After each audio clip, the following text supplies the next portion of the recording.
વેલ રાજકોટ હવે ટૂંક સમયમાં એક સ્માર્ટ સિટી તો બનવા જઈ જ રહ્યું છે અને આ ટાઈમમાં એક પીસફુલ કમ્પાઉન્ડ વોલપેક સોસાયટી ભાગ્યે જ મળી શકે છે. તો આ જે સેમ્પલ બંગલો છે એ 82 વારનો બંગલો છે અને આ 12 યુનિટ્સ છે ટોટલ આ પ્રોજેક્ટના, જેમાં તમને 82 વારથી લઈ અને 107 વાર સુધીના યુનિટ્સ મળી જવાના છે, જેમાં 16.5 ફૂટનું બિલ્ડરે ફ્રન્ટ આપેલું છે. બંગલોની અંદર આવતા જ તમને જોવા મળશે તમારો સ્પેશિયસ લિવિંગ એરિયા અને આ છે તમારો ડાઇનિંગ એરિયા.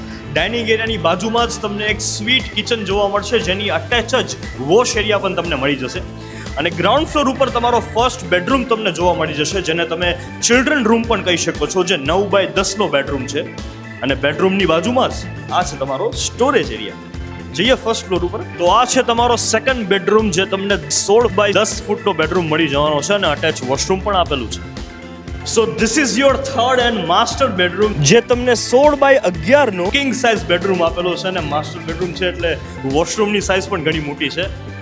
અને આ વ્યૂ જોઈ લો ભાઈ તમે, આ બેડરૂમ અટેચ જે તમને બ્યુટીફુલ પોર્ચ આપેલી છે, આ વ્યૂ સાથે આપણે ચા પીધી હોય એટલે માહોલ બની જાય. અને સેકન્ડ ફ્લોર ઉપર તમને મળી જશે તમારો સીડી રૂમ. મને લાગે છે આ સ્પેસને તમે ફોર્થ બેડરૂમની જેમ પણ યુઝ કરી શકો છો. અને બે સાઈડ તમને ટેરેસના ડોર્સ મળી જવાના છે. તો આ બંગલોમાં ત્રણેય બેડરૂમ અને લિવિંગ એરિયા સાથે તમને 10 ફૂટની યુઝેબલ હાઇટ મળી જવાની છે. અને એક પરફેક્ટ ફેમિલી માટે બંગલાની સામે જ તમને એક સરસ મજાનું ફંક્શન થઈ શકે એવી ગાર્ડનની સ્પેસ બહુ જ બ્યુટીફુલ આપેલી છે. અને ગાર્ડનની બાજુમાં જ તમને એક્ટિવિટીઝ માટે બોક્સ ક્રિકેટ પણ આપેલું છે. આ પ્રોજેક્ટ રાજકોટ જામનગર હાઈવે પર ઘંટેશ્વર બસ સ્ટેશન પાસે 80 ફૂટના રોડ પર આવેલો છે, જેની કનેક્ટિવિટી તમને અટલ સરોવર અને ઇવન એમ્સ હોસ્પિટલ સુધી મળી જવાની છે. એટલે બુકિંગ માટે સ્ક્રીન ઉપર આપેલા નંબર ઉપર અત્યારે જ કોન્ટેક્ટ કરો. અને હા, રાજકોટમાં જો તમે કોઈ પણ પ્રોપર્ટી ગોતી રહ્યા હો અથવા તો ઇન્વેસ્ટ કરવાનો પ્લાન કરી રહ્યા હો, તો અમને અત્યારે જ મેસેજ અથવા તો કોલ કરીને તમારા રિક્વાયરમેન્ટ્સ અને તમારી ચોઇસીસ જણાવી દો, કેમ કે અમે તમને તમારી રિક્વાયરમેન્ટ પ્રમાણે બધી જ પ્રોપર્ટીઝના ઓપ્શન્સ આપીશું,